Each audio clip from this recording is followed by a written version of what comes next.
Bien, entonces tiene la palabra la doctora Dalbianco para continuar con el tramo de las alegaciones de la querella de CEPROD. Sí, buenas tardes. Ahora es el momento en que desde nuestra querella, y me toca a mí este rol, es demostrar por qué debe ser condenado cada uno de los imputados, aquí acusados, demostrar la autoría de cada uno de ellos en este plan común, en este genocidio que llevaron adelante y del que fueron parte. La primera cuestión que me parece que es importante plantear en relación al análisis de la prueba y que creo que deben tener en cuenta los señores jueces es que no estamos ante un caso común, que a la hora de decidir deben analizar que están juzgando un plan genocida que incluía entre una de sus partes y piezas fundamentales garantizarse la impunidad y que esto no puede ser obviado cuando se analizan las responsabilidades de cada uno de los imputados. Porque, bueno, no tener en cuenta esta circunstancia sin dudas que hará de ello un análisis miope, un análisis sesgado. La paradoja nuevamente en este juicio, como decía la doctora Ormazábal hace un rato, es que nuevamente la prueba para condenar a los imputados la siguen aportando los sobrevivientes y los familiares de los desaparecidos. No hubo ningún gobierno que abriera los archivos de la dictadura, ninguna fuerza represiva que abriera tampoco sus archivos y por supuesto que ninguno de los genocidas aquí sentados en sus declaraciones indagatorias rompió el pacto de silencio. Podríamos decir que la verdad de qué hicieron con los compañeros desaparecidos, dónde están los niños apropiados, sigue secuestrada. Y esta afirmación que realizo sobre que la prueba la aportan los sobrevivientes, lo pudimos ver muy claramente en lo que fueron las inspecciones oculares que realizamos en el marco de este juicio. Tanto en la escuelita, donde pudimos apreciar cómo los compañeros y compañeras que fueron parte de esa diligencia podían entre ellos reconocer, a pesar de haber estado vendados, haber estado tabicados, torturados en las peores condiciones que uno se pueda imaginar, igual podían reconocer ciertas cosas del lugar, ¿no? Tales como el árbol donde los verdugos los chocaban, ruidos de agua, ruidos del lugar, y pudimos comprobar, digamos, a partir de sus palabras, que ese era el lugar donde los habían mantenido secuestrados. También en la Policía Federal vivenciamos una cosa muy parecida, compañero Nano Balbo, con las dificultades que tiene justamente por la sordera consecuencia de las torturas a las que fue sometido en ese centro clandestino de tortura. Igualmente pudo guiarnos por los caminos del horror en el que lo llevaron los torturadores y hasta la mesa en la que fue torturado, en la que Guglielminetti se sentaba para torturarlo, interrogarlo, sigue en ese mismo lugar demostrando la impunidad con la que continúan, ¿no? Esto también lo vivimos en las inspecciones oculares y me parece importante estas pruebas que sean valoradas por los señores jueces. En Cutralcó fueron Seguel y Pedro Maidana los que nos guiaron también, a pesar de que tenía Dora 16 años, Pedro tenía 19 años, que estaban vendados, que habían sido torturados, nos pudieron igual guiar por ese centro de tortura y reconocer que ese era el lugar en el cual los habían secuestrado y los habían torturado. Y la comisaría de Cipolletti, si bien no contamos con el testimonio en ese momento de las víctimas, también pudimos comprobar que los croquis aportados en esta causa, los dibujos que hicieron los compañeros en su momento cuando declararon en la instrucción, coinciden perfectamente con lo que presenciamos, con el lugar que recorrimos en la comisaría cuarta de Cipolletti. Y esto muy a pesar de que el año pasado, como señalaba la doctora Ormazábal, el tribunal oral que juzgó en ese momento absolvió a la gran mayoría de los imputados. Estos delitos que llevaron adelante, que han tenido claramente la pretensión de no dejar indicios, que se han garantizado durante tantos años la impunidad con la instalación incluso de centros ilegales de cautiverio, con centros ilegales de tortura, y cuya existencia era negada sistemáticamente ante la opinión pública, nos parece que es importante que se considere esta cuestión al analizar la prueba. El doctor Rafecas, en uno de los fallos, dijo en su momento: frente a este panorama, no extraña que los medios de prueba a obtenerse se vean constituidos por un claro predominio de testimonios de víctimas, compañeros de cautiverio y o familiares. Por ello voy a solicitar muy especialmente a los señores jueces que se valore el testimonio de los sobrevivientes a la hora de analizar la prueba, que se comprenda que la no existencia en algunos casos de, entre comillas, prueba directa, es la muestra mayor de la impunidad que se quisieron garantizar por todos los medios posibles quienes están sentados acá junto con miles en todo el país. Para una mejor exposición de lo que es la autoría y la responsabilidad de los imputados, voy a analizar, en primer lugar, voy a plantear nuestro concepto de coautoría, con el cual vamos a solicitar luego las condenas y luego analizaré la responsabilidad individual de cada uno de los imputados. Bueno, como señalamos a lo largo del alegato, como señaló la doctora Ormazábal, la dictadura genocida, bueno, instaurada desde el 76 al 83, llevó adelante un plan sistemático de exterminio, una práctica sistemática y generalizada que tenía justamente como objetivo la persecución de una parte de la población y que se caracterizó por la desaparición forzada, entre otros hechos aberrantes. Los secuestros, torturas, homicidios, desapariciones forzadas que se investigaron en este juicio se produjeron bajo una misma metodología que fue prácticamente en todo el país, en todo el territorio del país, y se extendió en el tiempo. El plan sistemático genocida fue analizado en otros procesos ya, en muchos procesos a lo largo y ancho del país, incluso acá ya, bueno, fuimos parte de 2 juicios orales, pero bueno, lo que se ha demostrado en cada uno de estos juicios a lo largo y ancho del país fue justamente esta metodología similar. Esto ya está demostrado, digamos, en algunas sentencias que están hoy firmes, incluida la causa 666, la sentencia 666 de la sentencia Reinhold, en la causa de Checolat, en la causa von Bernich. Allí queda claramente demostrada cómo se organizaba y cómo funcionaba la maquinaria genocida. Por eso no me voy a referir en esta parte del alegato no me voy a extender demasiado en estas cuestiones que me parece que son cosas juzgadas en muchos de los casos y que imagino los jueces conocerán esas sentencias. De todas formas, nosotras entendemos que todos los imputados que están aquí sentados han cumplido diferentes roles dentro de un mismo aparato genocida. Por ello, para nosotras, y así los consideramos, ellos deben responder en calidad de coautores por los delitos cometidos, dentro de los propios límites que corresponden a su función y la atribución de responsabilidad penal. Creemos, esta querella entiende que todos los que participaron del plan genocida, ya sea como autores directos o mediatos, resultan ser coautores, ya que hubo un verdadero plan criminal común y una división del trabajo criminal. En este sentido, el doctor Marcelo Sancinetti, en una de sus obras, Teoría del delito y desvalor de la acción, ha dicho, y me permito leer, que dice: si el autor es mediato en el sentido de que domina el aparato de poder sin intervenir en la ejecución y concurrentemente deja en manos de otros la organización de la realización del hecho como autores directos entre estos y aquel, hay propiamente una coautoría, porque con su aporte cada uno domina la correalización del hecho, aunque pierden el control en tiempos distintos. Afirma este autor que sería una forma de coautoría vertical, en desnivel como autores mediatos y directos, por oposición al caso corriente de la coautoría horizontal, que es al mismo nivel. Al respecto, el Tribunal Oral Federal número 1 de San Martín, en la causa 2046, en la que se juzgó y condenó, entre otros genocidas, a Luis Abelardo Patti y a Reinaldo Viñone, al analizar justamente el tópico de la autoría, utiliza a Bacigalupo, entendiendo que,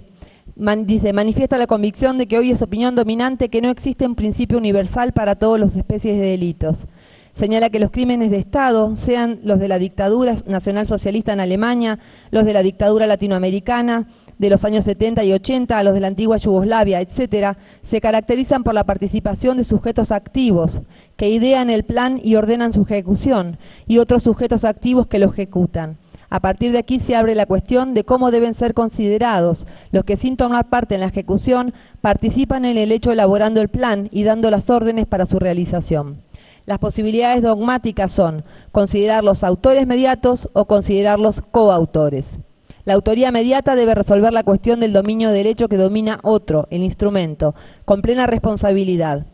La coautoría debe explicar cómo es posible la ejecución conjunta del hecho por parte de los que no participan en la ejecución y solo actúan en fase preparatoria del mismo. Ante ello, bueno, Bacigalupo señala que los que fueron considerados como subordinados, que solo cumplieron órdenes de ejecutar delitos extremadamente aberrantes, como torturar y matar a disidentes,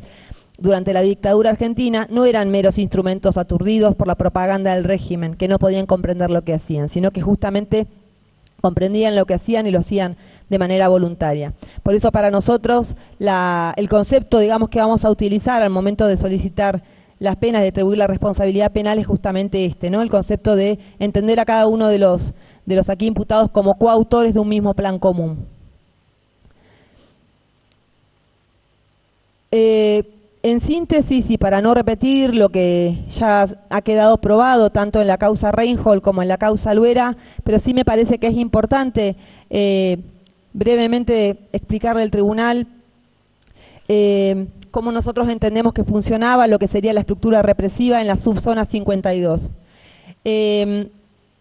Quedó más que demostrado que el comando de la Sexta Brigada de Infantería de Montaña, que está en la Avenida Argentina, funcionaba coordinadamente con el Destacamento de Inteligencia 182, que funciona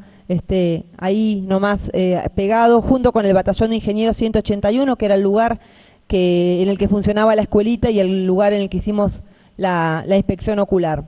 El rol de los integrantes de inteligencia de cada una de las fuerzas era fundamental para poder llevar adelante este plan. Cada una de las fuerzas represivas, no solamente el ejército, sino las diferentes policías, tenían integrantes de inteligencia que conformaban lo que ya quedó más que demostrado, era la comunidad informativa, que era esas reuniones que hacían los integrantes de inteligencia de las diferentes fuerzas para decidir a qué compañeros y compañeras iban a secuestrar, qué circuito, digamos, por qué lugares del circuito represivo los iban a hacer pasar, quién los iba a torturar, qué información querían obtener. Sin lugar a dudas que el comando de la Sexta Brigada de Infantería de Montaña era, a partir del 24 de marzo del 76, el lugar, digamos, de mayor operacionalidad. Así como todos los estados mayores del ejército, el comando también se dividía en divisiones: la división 1 personal, la división 2 inteligencia, la división 3 operaciones y la división 4 logística. Y a partir de allí, junto con las reuniones con la comunidad informativa, se comandaban los diferentes operativos de secuestro y desaparición. Se decidía allí el destino de quienes iban a ser secuestrados, se garantizaba la impunidad, se aquietaba a las familias, cada uno de los imputados tenía un rol diferente para cumplir en relación a esto. Por ejemplo, el imputado Farías Barrera era el jefe de la división personal 1, era quien recibía a las familias y quien cumplía este rol nefasto de tratar de aquietarlas, de mentirles, de falsear la información, en algunos casos de negar que estaban secuestrados allí sus familiares. Reinhold era justamente el jefe de la división inteligencia, y Castellanos y Axel Pastor eran de las siguientes divisiones, permaneciendo hasta el momento tanto Castellanos como Axel Pastor absolutamente impunes. El comando, decía, era lo que se podría graficar como el centro de operaciones, desde donde se dirigía el accionar conjunto de todas las fuerzas represivas, como quedó más que demostrado en cada una de las causas, y que actuaban en común con la comunidad informativa. Pero bueno, el comando, decía, tenía dos unidades muy importantes y fundamentales que tenían que ver con llevar adelante este plan, para llevar adelante la ejecución de este plan, que era justamente el Destacamento de Inteligencia 182, al cual pertenecen dos de los imputados, y el Batallón de Ingenieros 181, que era el lugar en el que funcionó el centro clandestino de detención La Escuelita. No nos cabe duda que la tarea criminal igual se dividía entre esas fuerzas del ejército y el resto de las fuerzas represivas, como ya lo nombró la doctora Ormazábal, la Policía Federal, la Policía de Río Negro, la Policía de Neuquén y el Servicio Penitenciario Federal. También la Gendarmería cumplió en la zona un rol importante y aportó al secuestro de los compañeros Ernesto Schubert y Mario Copoletia. En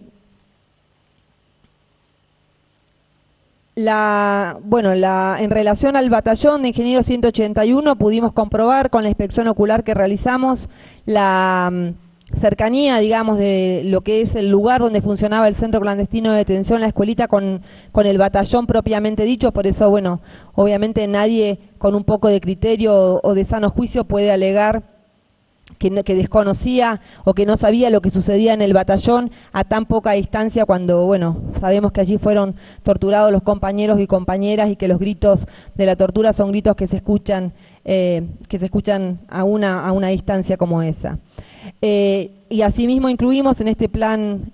represivo, en esta organización y estructura de represión a las policías de Río Negro, Neuquén y la Policía Federal, que también realizaron aportes necesarios e indispensables, incluso previo al golpe genocida. También quedó demostrado en la causa Albuera y en la causa Reinhold que funcionó en Neuquén la AAA previo a lo que fue específicamente el golpe del 24 de marzo del 76. La AAA funcionaba en la zona conjuntamente con las fuerzas represivas, integrantes del ejército, y específicamente Raúl Antonio Guglielminetti era el integrante de la AAA, que junto con Remus Tetu intervinieron a la Universidad Nacional del Comahue y de la cual formaron parte varios personajes nefastos más, pero que también tenía un rol muy importante la Policía Federal en lo que fue el preludio del genocidio. 4 de los aquí imputados pertenecían al ejército, por ello, bueno, desarrollaré rápidamente las responsabilidades penales en relación a esto, teniendo en cuenta que ya 3 de ellos están condenados con sentencia firme en la causa Reinhold. Luego de ello analizaré específicamente el rol y la responsabilidad penal de Jorge Alberto Sosa, integrante de la Policía Federal. El imputado Hilarión de la Paz Sosa era nada más ni nada menos que el jefe de sanidad del comando. Además, tenía un cargo político en la época de la dictadura militar. Hilarión de la Paz Sosa era el ministro de Salud designado el 24 de marzo de 1976, demostrando su rol y su aporte absolutamente activo a lo que fue el genocidio de la dictadura militar. En este caso se le imputan su intervención en muchísimos casos de compañeros y compañeras que fueron torturados, en los que participó y quedó demostrado Hilarión de la Paz Sosa como médico para permitir que siguieran con la tortura, pero específicamente, y uno de los casos más graves que se le imputan en este caso tiene que ver con el hecho que damnificara a José Luis Albanesi, que fue justamente torturado hasta morir en el centro clandestino de detención La Escuelita, y fue nada más ni nada menos que Hilarión de la Paz Sosa el que expide el certificado de defunción de Albanesi el día 29 de abril del año 77, consignando una causa falsa de muerte. Este certificado de defunción con una causa falsa de muerte es contrarrestado por todas las declaraciones testimoniales que hemos escuchado en este juicio, tanto de sus familiares como de Carlos Elide Filippi, también otra víctima sobreviviente de lo que fue la tortura en el centro clandestino de detención La Escuelita, que claramente nos contó cómo estaba Albanesi en ese lugar y que fue allí asesinado a raíz de la tortura.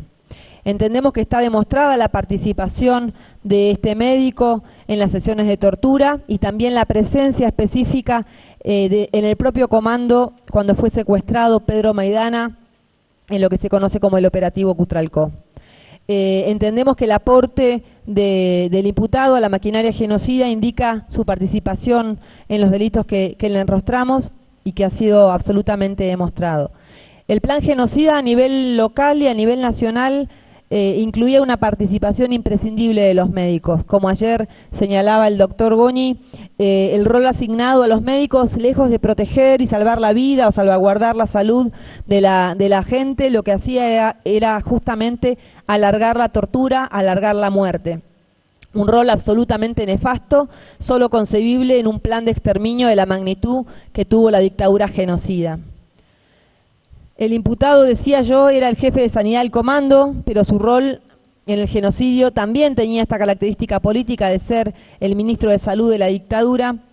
demostrando que era un integrante muy importante de lo que era el comando de la Sexta Brigada de Infantería de Montaña. Sobre la existencia específica de un médico en el centro de tortura La Escuelita, fueron varios los testimonios que escuchamos, tanto en este juicio como en los juicios anteriores. Yo no los voy a desarrollar, simplemente voy a nombrar quienes específicamente dijeron que se dieron cuenta que había un médico en el lugar en que eran torturados: Marta Braseu, Raúl Radonich, Celina Rucheto, Rubén Obeid, Oscar Payalev, Pedro Treza, Pedro Justo Rodríguez, María Cristina Botinelli, Ernesto Schubert. También, el testigo Iraola, que Iraola en realidad era un conscripto que en la causa Albuera, en su testimonio nos relató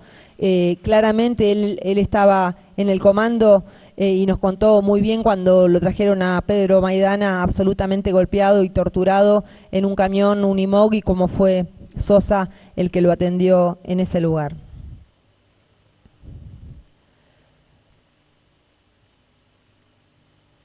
Su cargo, además de oficial médico, que era el cargo que tenía de la más alta jerarquía, y al ser el jefe de sanidad del comando, indica su responsabilidad en el delito que le imputamos. Y solamente para agregar una cuestión que quedó firme ya en la causa y en la sentencia Reinhold, la sala 4 de la Cámara de Casación afirmó: en tal dirección se recordó que el reglamento 330, Organización y Funcionamiento de los Estados Mayores, artículo 3038, página 82 y 96 del año 66, en relación a la obligación de asistir a las personas detenidas a disposición del Ejército y su vinculación con el G1 del Comando como responsable de los prisioneros de guerra, establecía que el jefe médico coordinaba las operaciones de sanidad sobre los prisioneros de guerra y proporcionaba el apoyo de sanidad necesario. Es decir, que el aporte de Hilarión de la Paz Sosa quedó absolutamente demostrado, incluso hasta por los propios reglamentos, sus propios reglamentos. Por eso nosotros lo vamos a considerar coautor del delito de genocidio. En el caso de Luis Alberto Farías Barrera, quedó más que claro su rol en el genocidio. Yo decía, era el jefe de la división personal del comando de la 6ª Brigada de Infantería de Montaña de Neuquén, y tenía el rol nefasto, ¿no?, de ser quien recibía a las víctimas, a la familia de las víctimas, perdón, el que recibía a los familiares que reclamaban por sus hijos desaparecidos, por sus hermanos, el que, como nos contó en el juicio Luera la testigo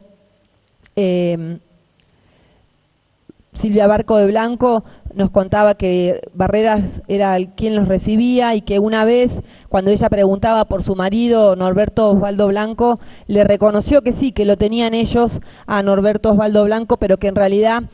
no se haga mucho problema porque lo estaban reeducando. Y ella le preguntó qué era reeducando, no le contestó, y cuando su marido volvió de la tortura, ella se dio cuenta que reeducar en realidad era justamente esto, ¿no?, ser sometido a la reeducación, entre comillas, a través de la tortura. Luis Farías Barrera, además, fue quien trasladó desde la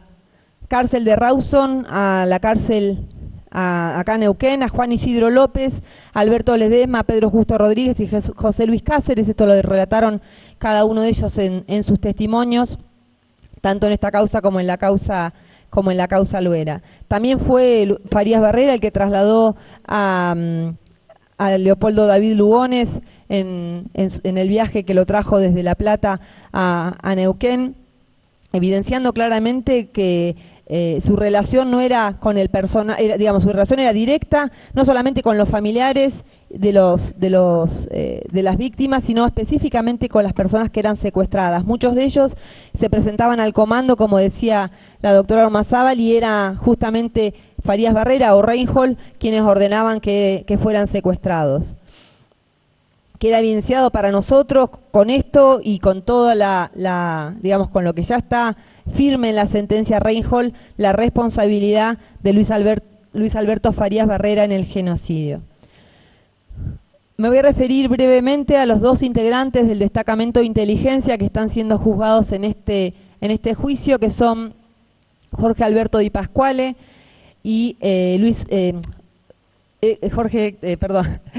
Di Pasquale y Mario Alberto Gómez Arena. Primero, es necesario señalar justamente que el destacamento de inteligencia 182, una de cuyas sedes estaba pegada al comando, aportaba una pieza clave para lo que era el plan genocida. Ya lo desarrolló también el doctor Goñi en el día de ayer, que era justamente la información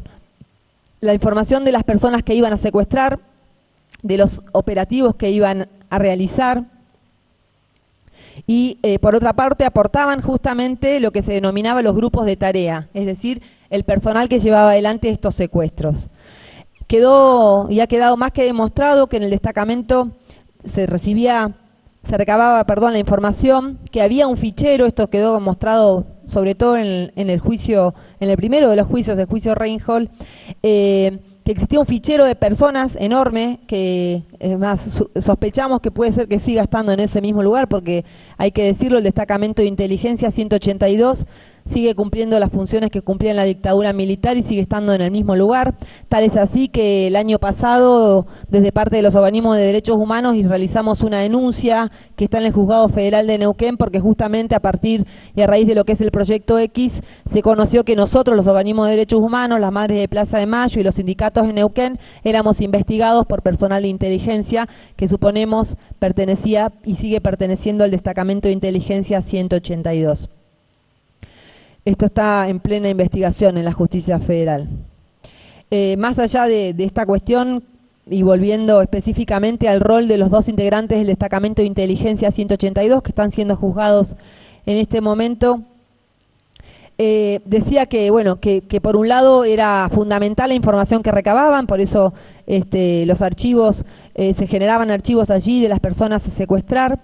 El destacamento era clave también en la división de los roles y formaba parte de lo que se denominaba la comunidad informativa, a la que hice referencia hace un ratito, y también quedó probada su relación absolutamente directa entre el comando y el batallón. Fueron varios los testigos que señalaron que Raúl Guglielminetti, que es uno de los integrantes justamente de este destacamento, uno de los mayores genocidas de la historia argentina realmente, que lamentablemente el año pasado fue condenado a una pena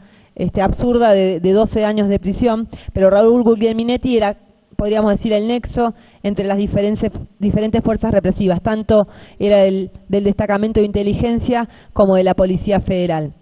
Fueron varios los testimonios que lo relacionaban.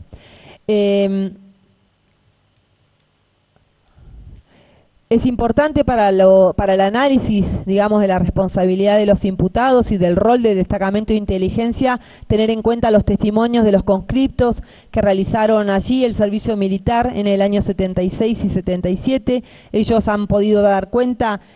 sus testimonios, de cómo funcionaban, de que en muchas oportunidades desde ese lugar mismo salían los grupos de tareas, incluso algunos de ellos han reconocido al imputado Di Pasquale como uno de los que integraba estos grupos de tarea, que eran los que justamente participaban de los operativos de secuestro de los compañeros y compañeras. Por eso, bueno, el rol, digamos, del destacamento de inteligencia en lo que fue el genocidio y de lo que fue la estructura genocida, digamos, específicamente de la subzona 5.2, fue absolutamente fundamental. Por eso para nosotras, para esta querella, la participación de los imputados como coautores en este delito está absolutamente demostrado, así como su actuar consciente y voluntario en relación a ello. Mario Alberto Gómez Arena específicamente ocupaba el grado de teniente coronel a cargo del destacamento de inteligencia 182 en los años 76 y 77. No era un grado menor, sino que era teniente coronel justamente. Fue designado en el boletín reservado del Ejército número 4572 como jefe del destacamento 182 hasta el 5 de diciembre del año 77, en que fue destinado nada más ni nada menos que al batallón 601, ¿no? Batallón del horror, batallón 601, que fue la estructura de inteligencia más grande que funcionó en el país y que, bueno, sabemos el rol nefasto que ha tenido en lo que fue el genocidio. El rol del jefe del destacamento de inteligencia no nos puede caber duda que era fundamental en la planificación y en la ejecución de este plan genocida. Era justamente además el imputado Gómez Arena como jefe del destacamento 182 tenía una relación directa, así lo señalan incluso los propios reglamentos militares, con el jefe de inteligencia del comando, que era justamente Oscar Lorenzo Reinhold. Por eso, bueno, nosotros entendemos que la coautoría del imputado Gómez Arena está suficientemente demostrado. Específicamente de Jorge Héctor Di Pasquale, que es el otro integrante del ejército que está siendo juzgado en este caso, que el imputado nos habló y reiteró varias veces en sus múltiples y largas declaraciones indagatorias que ninguno de nosotros podía analizar su conducta, nosotros no podríamos acusarlo y ustedes no lo podrían juzgar porque desconoceríamos, según él, cómo funciona el ejército. Ello puede, digamos, para nosotras que sí puede ser especialistas en derecho militar, no somos, pero sí conocemos y sabemos cómo se llevó adelante el plan genocida en la Argentina, porque de eso hay infinidad de pruebas y ha habido infinidad de testimonios de sobrevivientes que valientemente han aportado a la verdad histórica de lo que pasó en Argentina y que dista mucho de lo que señalaba el imputado en su declaración indagatoria. Lo cierto es que Di Pasquale se desempeñó en el destacamento de inteligencia 182 con el grado de teniente primero hasta el 31 de diciembre de 1976 y luego con el grado de capitán a partir de esa fecha hasta el 4 de noviembre de 1977, justamente en el destacamento de inteligencia en la sección denominada Primera Sección de Ejecución Interior.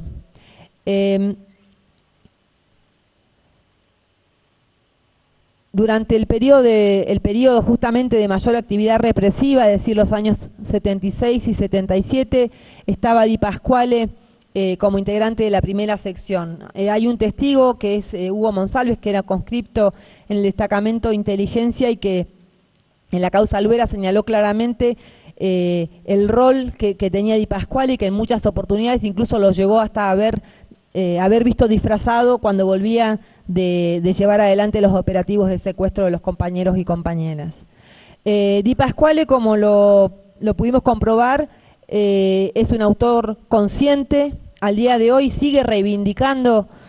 su actuación en el genocidio, se cree un héroe, una especie de héroe o de víctima y utiliza como mecanismo absoluto de negación el responsabilizar a las víctimas. Así como los estados tienen lamentablemente año a año y sentencia tras sentencia vienen negando la verdad histórica y tienen la política oficial de negación de lo que fue el genocidio, los verdugos también utilizan estas técnicas de negación o de neutralización, será para expiar sus culpas, pero sobre todo para negar sus responsabilidades. El imputado Di Pasquale nos quiere hacer creer que en ese momento, en el año 76 y 77, se encontraba en inteligencia, pero que su tarea era conocer, dijo en una de sus indagatorias, las condiciones meteorológicas del territorio, los pasos fronterizos, que tenía contacto con las comunidades originarias. ¿Para qué supuestamente llevaba adelante estas tareas? Era para ver dónde había que llevar machetes y dónde arpones. Eso fue lo que, digamos, el argumento que dio Di Pasquale en una de sus indagatorias y la verdad que ofende, digamos, al sentido común estas manifestaciones, ¿no? Sobre todo de alguien que sin dudas, como lo pudimos comprobar acá, es una persona preparada políticamente, ideológicamente convencida, convencida profundamente de llevar adelante el genocidio. Lo escuchamos reivindicar claramente la teoría de la guerra, lo escuchamos bastardear a las víctimas, lo escuchamos agredir a los querellantes, al fiscal. La verdad que yo por lo menos no me lo imagino a Di Pasquale solamente verificando condiciones meteorológicas en la época de la dictadura militar.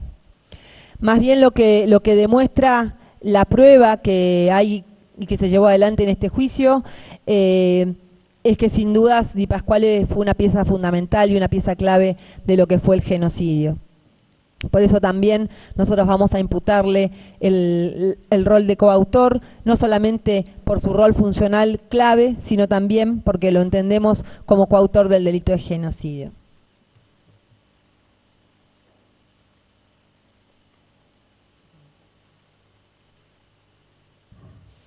Me voy a referir ahora específicamente al rol, por un lado, de la Policía Federal como institución para poder demostrar la responsabilidad de uno de los imputados, que es Jorge Alberto Sosa. El rol de la Policía Federal en lo que fue el genocidio, bueno, no solo que fue fundamental, sino que claramente fue parte de la propia planificación del mismo. Yo decía recién que la AAA, que fue el preludio de este genocidio, estaba integrado por diferentes personajes y fuerzas, y entre esas estaba justamente la Policía Federal. Es decir, que la Policía Federal no solamente participó luego del 24 de marzo del 76, sino que fue parte de planificar lo que iba a ser después la dictadura genocida. Su relación estrecha con la banda parapolicial, con la AAA, era un aporte concreto de personal, personal de inteligencia, demostrando que no era una fuerza aislada, sino que justamente era una de las fuerzas fundamentales. Eso no solamente ocurrió acá en la zona, sino en todo el país. Este juicio tiene la particularidad, a diferencia de los dos juicios anteriores, importante particularidad de avanzar en juzgar a un integrante de esta fuerza represiva, que es la Policía Federal, que fue parte del genocidio y que siguió siendo parte de la represión en los gobiernos constitucionales al pueblo trabajador, como lo vimos el 19 y 20 de diciembre del 2001 en todo el país, con más de 30 compañeros y compañeras muertas, como lo vimos en Puente Porredón, siendo parte de la masacre de Avellaneda, en el asesinato del joven militante Mariano Ferreira, entre muchas otras represiones de las que ha participado la Policía Federal. Es decir, que no solamente Jorge Alberto Sosa, el que está hoy sentado acá en el banquillo de los acusados, sino que lo que estamos analizando es el rol de una institución represiva en la dictadura militar, que bueno, entiendo que los señores jueces deben asumir en su análisis estas cuestiones al analizar la responsabilidad del imputado. Yo decía recién que la Policía Federal fue parte fundamental de los avances represivos previos al golpe genocida, con la intervención en la Universidad del Comahue de Remus Tetu y Guglielminetti. Son varios los testigos que han relatado esta relación entre Guglielminetti y Remus Tetu en la intervención de la Universidad Nacional de Comahue, cómo se llevó adelante una política represiva dentro de la universidad, con cesantías, de hecho muchos de los compañeros que fueron cesanteados después fueron secuestrados y torturados en la dictadura.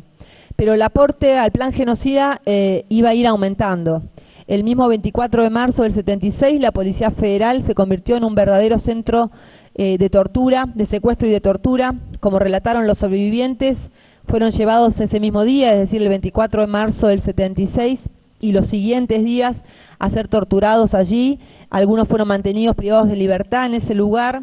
en el sótano, en el patio, en la escalera. Como nos contó el compañero Nano Balbo, el 24 de marzo la delegación de la Policía Federal de Neuquén estaba llena de gente privada de libertad. Nos lo volvió a señalar cuando fuimos a la inspección ocular, nos mostraba y nos decía que estaba lleno de gente secuestrada el día que lo llevaron a él y lo privaron de su libertad. También entre ellos estaba el compañero ya fallecido, lamentablemente, Ramón Jure. También estaba Carlos Christensen, también fallecido, y Pedro Justo Rodríguez, entre otros compañeros y compañeras que fueron secuestrados y llevados a ese centro de tortura, como señalaba recién la doctora Ormazábal. Como pudimos comprobar en la inspección ocular que realizamos, los ambientes de esa casa, de ese lugar, están absolutamente ligados, unidos. Nadie puede decir que no sabía lo que allí sucedía o que desconocía. Como dijo el compañero Nano Balbo en su testimonio, los gritos de la tortura eran gritos desgarradores, como de un animal, sin poder ser contenido por ninguna pared. O sea que evidentemente los gritos de los compañeros que eran torturados allí eran escuchados por todos los que estaban allí, incluido, por supuesto, uno de los más importantes integrantes en ese momento, que era el segundo jefe, Jorge Alberto Sosa. El imputado Sosa también en declaración indagatoria argumentó que él no tenía absolutamente nada que ver, que prácticamente no iba a la sede de la Policía Federal en ese momento, que estaba en contra de lo que allí pasaba. En un lapsus, incluso a veces el inconsciente traiciona, ¿no? Porque en un lapsus en su declaración indagatoria dijo que cuando lo fueron a detener en España, su hijo le dijo que su propio hijo no podía creer lo que yo había hecho, evidentemente reconociendo lo que había hecho en ese centro de tortura. Sosa para nosotros tiene responsabilidad funcional por ser el segundo jefe de la Policía Federal, pero sin lugar a dudas que tiene responsabilidad también directa. Él mismo tuvo que reconocer cuando tuvo que reconocer ante el testimonio de Pedro Justo Rodríguez que lo vio a Pedro Justo Rodríguez, secuestrado en ese centro clandestino de detención. Pedro Justo Rodríguez casualmente lo conocía porque era el intendente de Cinco Saltos y lo había conocido, y bueno, lo reconoció, digamos, en ese centro de tortura. Y Sosa lo que nos quiere hacer creer que en realidad él no era nadie, que no podía intervenir y que en realidad lo único a lo que se dedicaba era a cuidar de su hijo enfermo. Eso para nosotros es absolutamente inverosímil. De la participación específica de la Policía Federal en los operativos de secuestro dan cuenta numerosos testimonios escuchados en los 3 juicios llevados adelante. Yo no voy a hacer un relato muy extenso de esto porque ya lo hizo el abogado de la PH y ya hemos escuchado todos los testimonios, pero sí me parece importante señalar que en ese lugar fueron secuestrados y fueron mantenidos y privados de libertad muchísimos compañeros y compañeras, entre esas, por ejemplo, Susana Mordazzini, que nos contó que fue privada de libertad por efectivos que se identificaron como de la Policía Federal, el propio Nano Balbo, Pedro Justo Rodríguez, el compañero Jure, etcétera. Debe tenerse presente además que en la privación ilegal de la libertad de otros casos que yo entiendo que si bien lamentablemente no han sido, entre comillas, seleccionados para ser debatidos en este juicio, por esta lógica de ir juzgando los casos de manera aislada, van a ser juzgados en otro tramo, pero no por ello no dejan de ser prueba en este tribunal también. Me parece que es importante específicamente analizar la participación, digamos, de la Policía Federal, porque esto fue una de las cosas que estaban cuestionadas y que, bueno, hacía dudosa, digamos, el juzgamiento de Jorge Alberto Sosa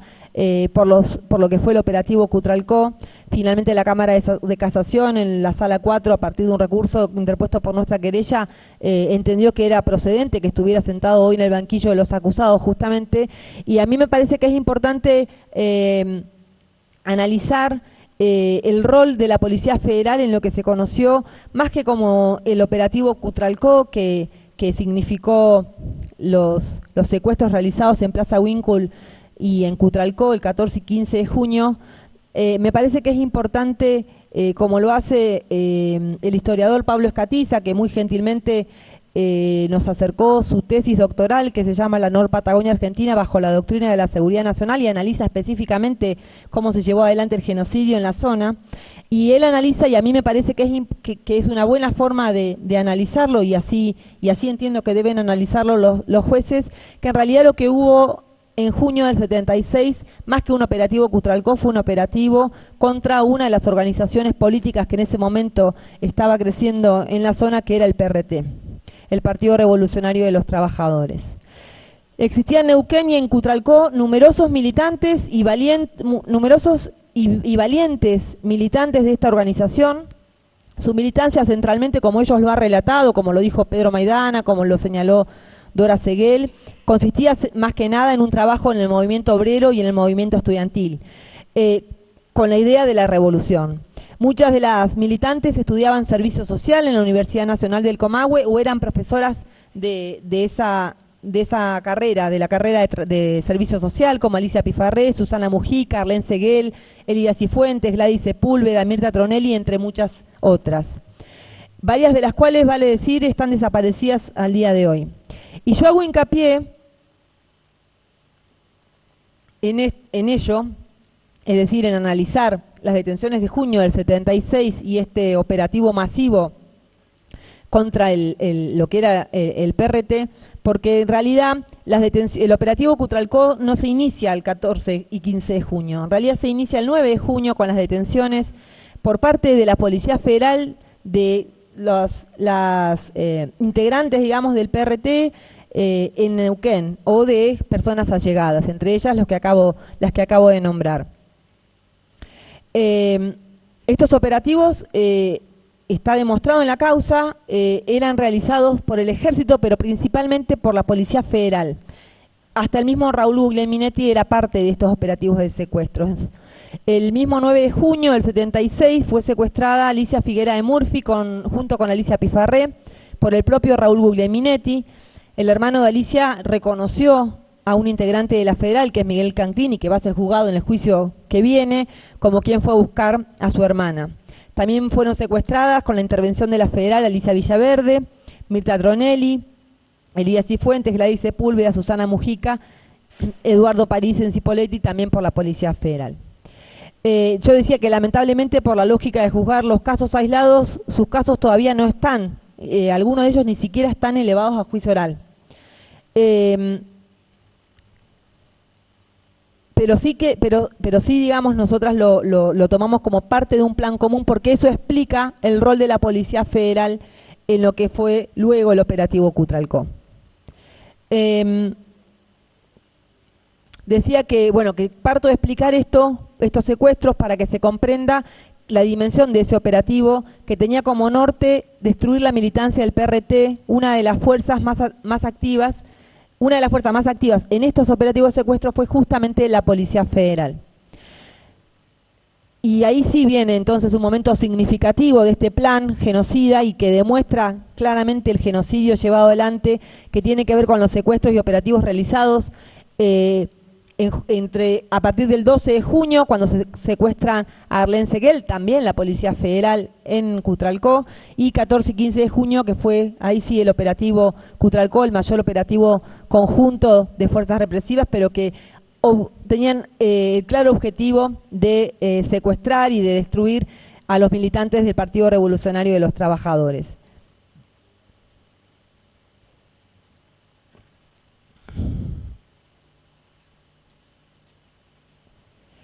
Ya explicó Natalia Ormazábal, la doctora Ormazábal recién, cómo se llevó adelante este operativo Cutralcó, que es un operativo que parte del comando integrado por todas las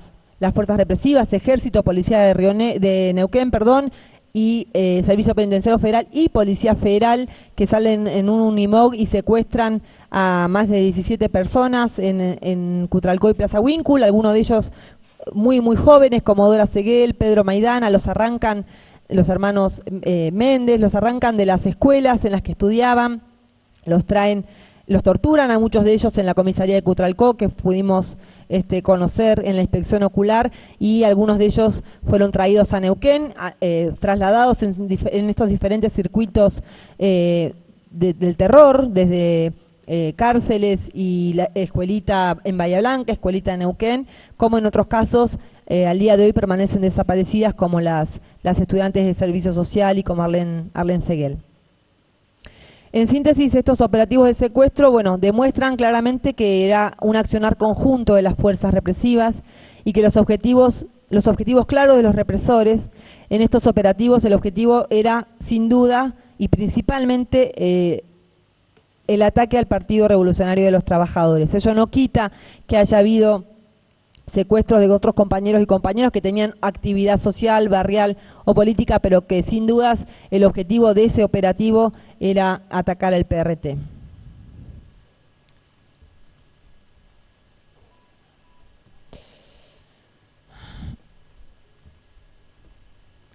Fueron, de los casos que sí entran en estos tramos y por los que acusamos a los imputados y en el cual imputamos específicamente también la responsabilidad del imputado Sosa como segundo jefe de la Policía Federal, están los casos de los compañeros Luis Guillermo Almarza Arancibia. Los voy a nombrar nada más para no extenderme, los casos los conocemos todos. Emiliano del Carmen Cantillana Marchant, Francisco Tomasevich, Octavio Omar Méndez, Miguel Ángel Pincheira, que está desaparecido el día de hoy, Pedro Maidana, Sergio Roberto Méndez Saavedra, José de Leneo Méndez, que también está desaparecido el día de hoy, que fue secuestrado en realidad en Junín, en San Martín de los Andes, pero también en la misma fecha que se realizó el operativo Cutralcó, el 14 de junio. Esto me parece que, que muestra claramente, y por eso yo lo desarrollé específicamente, muestra claramente cuál era el rol de la Policía Federal en los operativos de secuestro y específicamente en lo que fue el operativo Cutralcó, que como explicaba recién, en realidad se inicia antes acá en Neuquén el 9 de junio. Por eso, para esta querella, las excusas del imputado Sosa no logran conmovernos ni por lejos, ni conmover el plexo, la cantidad de prueba, digamos, y el plexo probatorio que demuestra la participación de la fuerza a la cual él pertenecía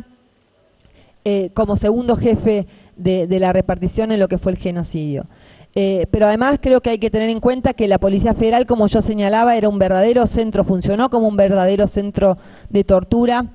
en que por momentos estaba inundado de gente secuestrada, torturada, entre ellas, por ejemplo, los hermanos Pailos, es decir, hay mucha más gente que la que está,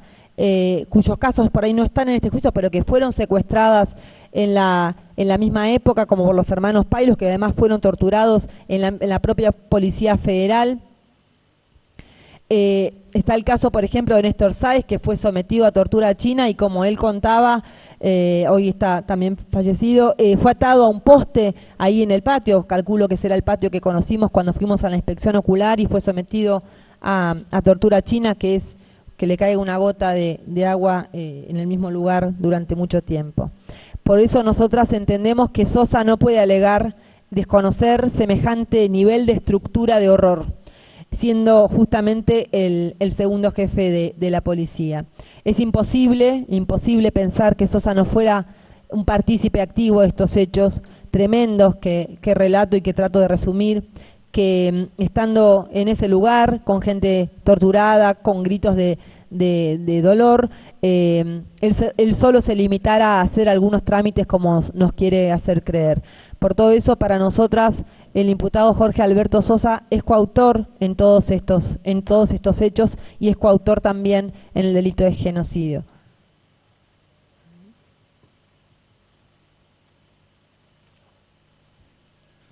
Para seguir voy a hacer un breve pedido al tribunal, en realidad, que tiene que ver justamente con el lugar de cumplimiento de las condenas que se van a solicitar. Nosotras, como lo señalaba hoy, el doctor Goñi, vamos a solicitar que las condenas que se dicten sean de cumplimiento efectivo en cárcel común. Nos parece que este es el tercer juicio que se realiza en la zona. Son juicios que llevan un esfuerzo muy grande de todos los que participamos, pero principalmente de los sobrevivientes, de los testigos que tienen que venir a declarar una y otra vez. Un enorme esfuerzo significa para ellos, para que finalmente los genocidas, autores de tanto horror, puedan seguir en sus cómodas prisiones domiciliarias. Pareciera como que hiciéramos estos juicios con todo lo que esto significa para que, ya por ser ancianos, se puedan quedar tranquilamente viviendo en su casa. Y nos preguntamos desde la querella del CEPROD, ¿qué tiene que ver eso, no, con hacer justicia? ¿Qué sentido tiene hacer estos juicios? ¿Qué sentido tiene que los sobrevivientes vengan a remover su dolor para que los genocidas sigan en cómodas prisiones domiciliarias, en countries de lujo, y que la sanción no sea una verdadera sanción ante unos crímenes tan tremendos como los que llevaron adelante? Entendemos que no corresponde el beneficio de la prisión domiciliaria, que no es y no puede ser el artículo 33 de la ley 24660 de aplicación automática. Cumplo 70 años, no importa si soy genocida, si llevé adelante los más terribles crímenes de lesa humanidad, sino que cumplí 70 años y me voy tranquilo a mi casa. En este sentido, vale traer a colación el fallo, una frase nada más del fallo contra Miguel Osvaldo Echecolás, en el cual uno de los jueces afirma, ¿no?, que Echecolás comandó los diversos campos de concentración, donde fueron humilladas, ultrajadas y en algunos casos asesinadas las víctimas de autos. Y continúa diciendo: Echecolás cometió delitos atroces, la atrocidad no tiene edad. Un criminal de esa envergadura no puede pasar un solo día de lo que le reste de su vida fuera de la cárcel. Entendemos específicamente que los jueces deben usar la sana crítica para no otorgar dicho beneficio, entendiendo que son justamente los crímenes más terribles que se pueden llevar adelante.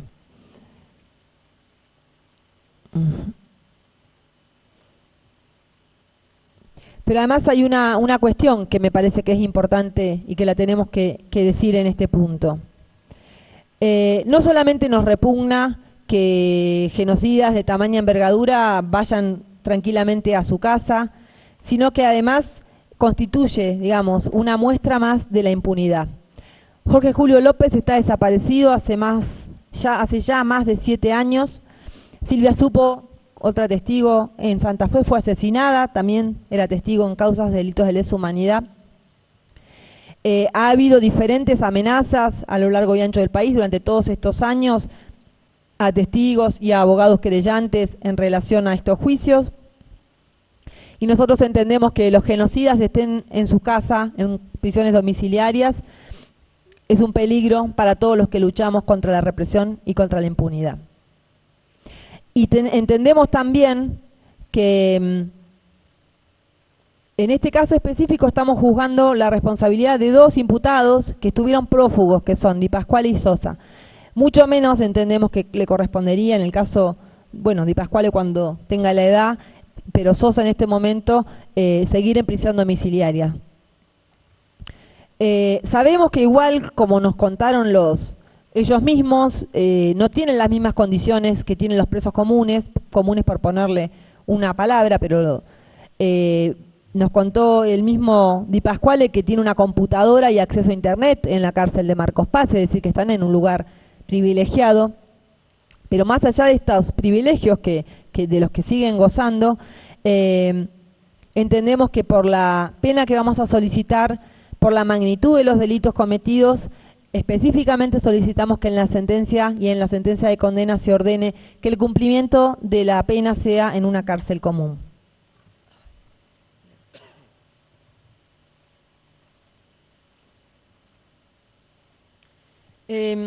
Ahora ya sí, para ir terminando y antes de terminar este alegato, quería hacer un par de reflexiones de por qué seguimos siendo parte de estos juicios, ¿no? Cuando sabemos que son juicios limitados, juicios reiterados, donde estamos juzgando a los mismos imputados en algunos casos, por los mismos casos de compañeros y compañeras, que hay casos que todavía no han sido imputados a ningún represor, que hay casos que no se han elevado a juicio, que se juzga a algunos y no a todos, que hay fuerzas represivas absolutamente impunes como la policía en Neuquén, porque en nuestro caso es el tercer juicio en el que participamos, la querella del CEPRODO ha sido querellante en el juicio Escuelita 1, en el juicio Escuelita 2 y en este juicio que sería el juicio Escuelita 3. Y así lo hacemos a lo largo y ancho del país. Nuestra compañera Miriam Bregman ha sido abogada justamente en la causa ESMA, en la causa Checolás, en la causa von Bernich, es decir, en diferentes juicios que se están llevando adelante a lo largo y ancho del país y que ustedes saben, nosotras no coincidimos con la lógica de cómo se están llevando adelante estos juicios. Sin embargo, participamos, y decía yo, participamos en todo el país. Y la respuesta a la pregunta que hacía al inicio de por qué estamos acá hoy acusando a estos genocidas es porque nosotras luchamos para que se reconozca la verdad histórica de lo que pasó en Argentina, de lo que fue la dictadura militar. Levantamos las voces de los que luchaban por terminar con este sistema de explotación y ello solo puede ser reconocido si las condenas en este tipo de juicios son por genocidio. Aunque parezca increíble, los centros de tortura en los que participaron los imputados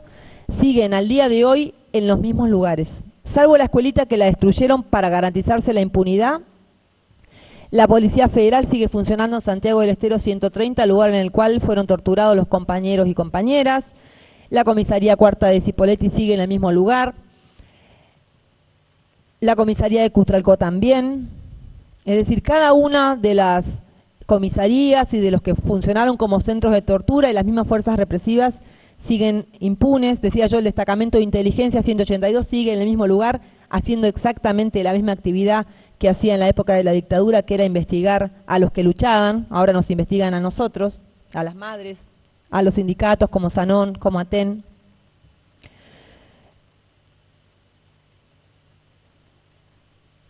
La policía en Neuquén, que bueno, ni hablar, ¿no? Que sigue impune es la misma que sigue asesinando a los que luchan, como a Carlos Fuentealba, a los jóvenes en los barrios, como a Matías Casas, a Brian Hernández.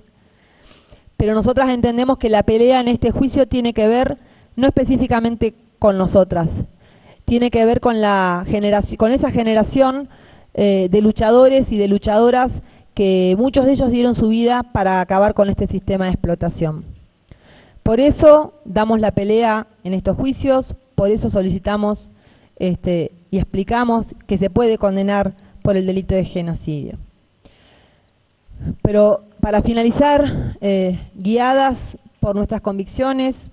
por la lucha de los 30.000, en nombre de los compañeros desaparecidos, de Jorge Julio López, con la bandera de su aparición con vida en alto, en nombre de los trabajadores y el pueblo pobre, de los que luchan hoy como luchaban nuestros compañeros desaparecidos ayer, es que venimos a solicitarle a este tribunal